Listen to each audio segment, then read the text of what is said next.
Dingi Media, feel the vibes. Yeah, bana, kama kawaida Mtanzania halisi, as you know, kaka kuona Mtanzania halisi mitaa yote Mwanza as usual ndani ya Dingi Media live kabisa kupitia YouTube, Instagram pamoja na TikTok. Au sio bwana? Na leo bila kupoteza muda niko na DJ Mikono Mingi live kabisa kupitia Dingi Media, na nimeona ni share naye atuambie shangwe za Pasaka yeye amezipokea vipi, au sio bwana? Kwa upande wako DJ wangu, mambo vipi kwanza? Shwari kabisa. Uko poa kabisa.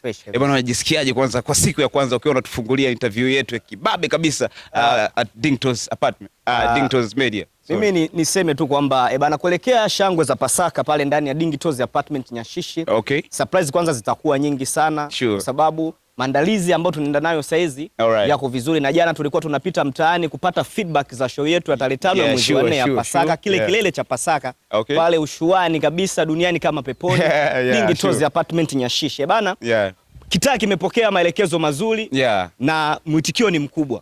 Jana tumepata nafasi ya kuhoji baadhi ya watu, tumepita kwenye PA kuwapa watu neno, lakini pia wiki ijayo tunatarajia pia kwenda kuwapa watu neno kuhusiana na show ya kilele cha Pasaka, shangwe za Pasaka. Mimi nachotaka kuambia watu ni kwamba siku ya Pasaka fanya yote, lakini hakikisha haukosi pale ndani ya Dingi Apartment, kwa sababu tumejipanga kuhakikisha tunakupa burudani yenye ubora na sio burudani